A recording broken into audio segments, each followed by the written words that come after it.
Welcome back to our channel, dear friends. My goodness, where do we even begin with the sheer madness that has recently taken over the Quartermain estate? If you have been watching General Hospital for as many years as I have, you know perfectly well that the Quartermain pool has historically been the site of many dramatic, unforgettable moments. However, seeing Drew Cain being maliciously pushed into the water while still tightly strapped to his heavy medical wheelchair is an image that will undoubtedly be burned into my memory for years to come. We all knew that the simmering tension between Drew, Nina Reeves, and Willow Cain was reaching an absolute boiling point, but to witness Nina, in a blind and desperate rage, actually commit such a horrifying act of attempted murder truly left me breathless. It is one thing to scheme in boardrooms, but this was visceral, physical violence that crosses a terrifying line. Let us take a moment to step back and examine exactly how we arrived at this watery nightmare.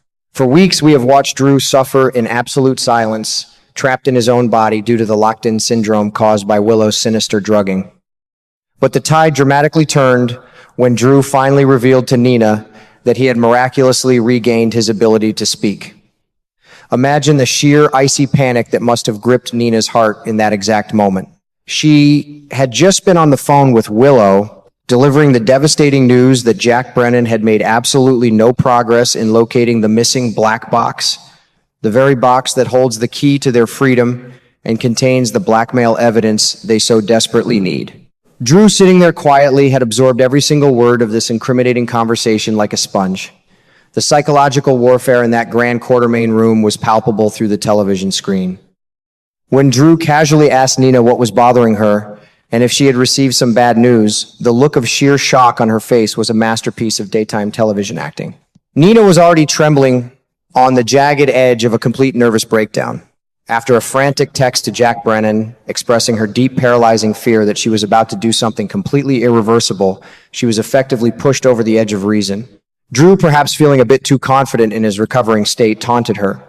He sparked a twisted sense of optimism in Nina, suggesting that he needed to go for a swim, wheelchair and all. And in a moment of pure, unadulterated impulse, she obliged his dark humor and sent him plummeting into the deep end. Thank heavens for small miracles, and in this specific case, that miracle came in the form of Giovanni Palmieri. Our heroic Metro Court pool lifeguard just happened to be at the right place at the very right time. Gio was at the Quartermain mansion, sharing a sweet, quiet moment with his mother, Brooklyn Quartermain. Brooklyn, bless her heart, had just encouraged her son to take one last swim before departing the estate. If she had not made that simple motherly suggestion, we might be looking at a very different, far more tragic outcome for Drew Cain today. It is fascinating how the writers use these small, seemingly insignificant family moments to pivot the entire direction of a massive life-or-death storyline.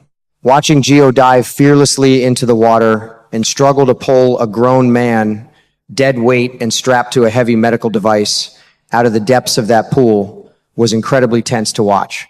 The sheer physical mechanics of having to unstrap the complicated wheelchair restraints underwater while Drew was fighting for his last breaths of life added a layer of gritty, terrifying realism to the scene. Once Gio finally managed to drag him to the safety of the concrete edge, it was abundantly clear that Drew would need significant time to recover his breath and his physical strength. But as he lay there, coughing up pool water and gasping for air, you could see the dark fire of pure, unadulterated vengeance igniting in his eyes. Put yourself in Drew's shoes for just a moment, as difficult as that may be. From his perspective, this is not just a random act of violence. This is the third calculated assassination attempt against his life by the very women who are supposed to be his family. First, his own wife, Willow, shot him not once, but twice in cold blood. Then, she systematically drugged him, plunging him into the terrifying abyss of locked-in syndrome, leaving him a helpless prisoner in his own flesh. And now, his mother-in-law, Nina, has tried to drown him like a discarded toy. The sheer magnitude of this betrayal is staggering, and it completely justifies the wrath that is about to rain down upon poor Charles. Now we must address the massive elephant in the room, Jack Brennan and that elusive, highly coveted black box. We know that Valentine Cassadine currently has his hands on Jack's briefcase, mistakenly believing at first that it belonged to Ross Cullum. Valentine, ever the brilliant opportunist, has realized the truth and offered Jack a highly conditional deal to return the box if the WSB agrees to clear his frozen assets. Meanwhile, Nina and Willow are praying for a last-minute miracle, desperately hoping they can secure that blackmail evidence from Brennan in time to silence Drew forever. But let us be realistic for a moment. Even if they manage to get their hands on the box, will it truly stop a man who has been pushed to the absolute brink of death 3 separate times? I highly doubt it. I strongly suspect that Drew's impending revenge will be far more insidious and deeply personal than simply turning these women over to the local police authorities. Consider the twisted, toxic dynamic of his current marriage to Willow. We know she has been desperately counting down the days until she can finally rid herself of him, even confessing her romantic desires to Harrison Chase. But what if Drew absolutely refuses to let her go? What if his ultimate punishing revenge is forcing her to remain permanently shackled to him in holy matrimony? He could easily argue that her leaving him, right as he miraculously recovers from a near-fatal stroke, would raise too many suspicious eyebrows in Port Charles, effectively trapping her in a prison of her own making. Drew has been a silent, paralyzed witness to his own degradation for months. He has heard every cruel taunt, every dismissive whisper, and every sinister plot Willow has hatched while she thought he was completely oblivious. He knows exactly who she truly is beneath that angelic, do-gooder facade she constantly presents to the world. By forcing her to stay in the marriage, he can subject her to daily psychological torment. He could hold the terrifying threat of Pentonville over her head every single morning over their breakfast coffee.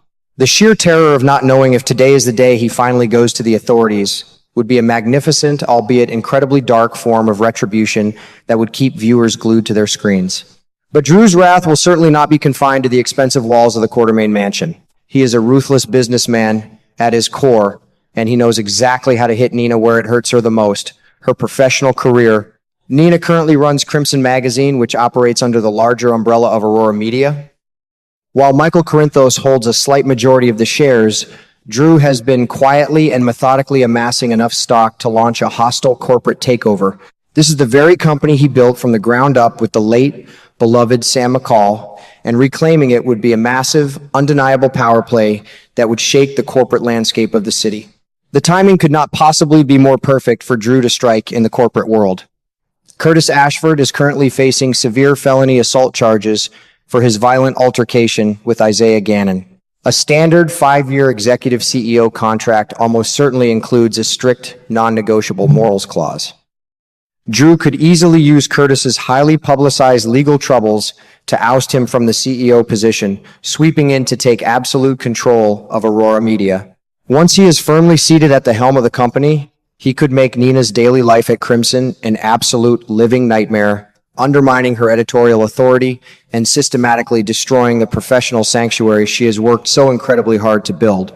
Perhaps the most shocking and delicious twist we might see in the coming weeks is an unholy, unexpected alliance between Drew and Michael Corinthos. It is a well-known fact among longtime viewers that there is absolutely no love lost between these two men, but they now share a common burning hatred for Willow Kane. The old saying goes that the enemy of my enemy is my friend, and this could not be more accurate in this specific scenario. Michael has been steadily embracing his darker, ruthless Corinthos family roots lately, and he would likely love nothing more than to destroy Willow completely for her betrayals. Imagine the absolute devastation if Drew provided Michael with the concrete, undeniable evidence he needs to secure full, sole custody of the children in family court. Drew knows perfectly well that taking away Willow's children would inflict a psychological wound so deep and profound that it would never truly heal. Even if Drew does not manage to send Willow to a state penitentiary, handing Michael the legal ammunition to destroy her in a brutal custody battle would be the ultimate devastating blow. It is a cruel and heartless strategy, but after being shot, drugged, and nearly drowned, can we really expect a man like Drew to play fair anymore? Furthermore, we cannot forget Willow's blossoming, highly publicized political career. She has taken to her congressional seat with surprising vigor and dedication. Mentored by our beloved Mayor Laura Collins, Willow has genuinely tried to make a positive, lasting impact on the citizens of Port Charles. Ironically, she has been a far better, more ethical representative than Drew ever was, as he primarily used the political position to abuse his power and further his own selfish agendas. Drew knows exactly how much this prestigious seat means to her and how much pride she takes in her public service. To strip Willow of her congressional seat would be to strip her of her newly found identity and her legacy. Drew will not rest until he has systematically dismantled every single pillar of her life, her fragile marriage, her beloved children, her physical freedom, and her promising career. He wants her to feel the exact same helpless, suffocating loss of control that he felt while trapped in that medical wheelchair for all those agonizing months. It is a dark, poetic justice that only a soap opera of this high caliber can deliver, and I am entirely here for every single second of the drama.